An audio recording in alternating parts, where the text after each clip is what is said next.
এই অনুষ্ঠানটোলৈ আহিলোঁ, আহি অত্যন্ত সুখী হৈছোঁ। বন্ধুবৰ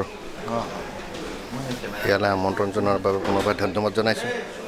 আৰু এই ধৰণৰ অনুষ্ঠানে বিশেষভাৱে মিডিয়া জগতত এনেকুৱা ন সৃষ্টিৰে আহিব লাগে, কিয়নো য়ং জেনেৰেশ্যনৰ বহুত আমাৰে অসমৰ ভাই ভনী ককাই ভাইসকল পঢ়া শুনা কৰিছে। তেখেতলোকৰ যিবিলাক প্ৰতিভা, এই ধৰণৰ অনুষ্ঠানে এটা প্লেটফৰ্ম হিচাপে মই ভাবোঁ উপকৃত কৰিব তেওঁলোকক। আৰু সমাজৰ বাবে সত্যনিষ্ঠ প্ৰতিষ্ঠা, আপোনালোকৰ যিটো পাঞ্চলাইন, সত্য বিশ্বাস আৰু সততাৰে ৰাইজৰ স্বাৰ্থত কাম কৰি যোৱাৰ বাবে মই আপোনালোক সদৌতি এই নৰ্থ ইষ্ট নিউজ অসমৰ প্ৰতিজন আপোনালোকৰ পৰিয়ালৰ সদস্যলৈ শুভেচ্ছা জনাইছোঁ।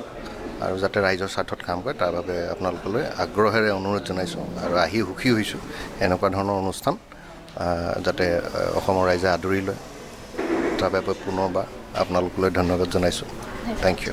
সত্য বিশ্বাস আৰু সততাৰে ৰাইজৰ স্বাৰ্থ। North east news Assam.